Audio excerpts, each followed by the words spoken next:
এক কোটির নাইম শেখকে 12 কোটির মুস্তাফিজুর রহমান বোকা বানালেন।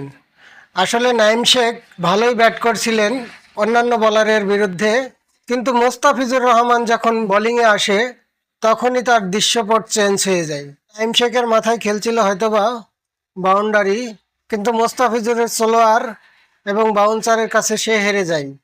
তা আসলে পার্থক্য কোটি টাকাই না, এখানে স্কিলের প্রয়োজন আছে, দক্ষতার প্রয়োজন আছে। নাইম শেখ ভালো প্লেয়ার মানলাম, কিন্তু তার চেয়েও ভালো দক্ষতা রাখে মোস্তাফিজুর রহমান। নাইম শেখ বিপিএলে বিক্রি হয়েছেন 1 কোটিতে এবং মোস্তাফিজুর রহমান আইপিএলে বিক্রি হয়েছে বাংলাদেশি টাকায় 12 কোটির বেশি। তো আসলে এখানে টাকার বিচার না, দক্ষতার বিচার। ভিডিওটি আর লং করলাম না। আমার ভিডিওটি যদি তোমাদের ভালো লাগে বন্ধু, আমার চ্যানেলটি সাবস্ক্রাইব করো। ফেসবুক টিকটক হলে ফলো দাও। তোমরা সবাই ভালো থাকো বন্ধু। আসসালামু আলাইকুম।